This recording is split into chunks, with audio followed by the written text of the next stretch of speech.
গরমের সেরা গাছ কচিয়া ঝাউ কিভাবে প্রতিস্থাপন করব দেখুন বন্ধুরা। প্রথমে কিছুটা মাটি নিয়ে নিলাম, তারপর কিছুটা সিঙ্গেল সুপার ফসফেট, কিছুটা হাড়কুচি, অল্প একটু নিম খোল, একটু বালি আর 3 বাটি পরিমাণে ভার্মি কম্পোস্ট, তারপর খুব ভালোভাবে মিশিয়ে নেব।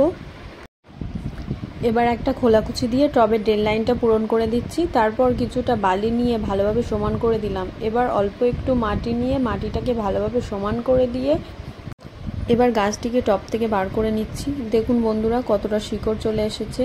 এরপর গাছটিকে ঠিক মিডিলে রেখে চারিপাশ থেকে মাটি দিয়ে দেব। এবার মাটিটাকে চেপে হাত দিয়ে খুব ভালোভাবে সমান করে নেব। ফাইনালি কচিয়া ঝাউ গাছ প্রতিস্থাপন করা কমপ্লিট। এবার জল দিয়ে দেব, তারপর গাছটিকে খুব ভালোভাবে স্নান করিয়ে দেব। সপ্তাহে একবার খোল জল আর সপ্তাহে একবার 6 থেকে 7টা ডিএপি দানা দেব। তারপর গাছটি খুব ঝড়ের গতিতে বেড়ে উঠবে।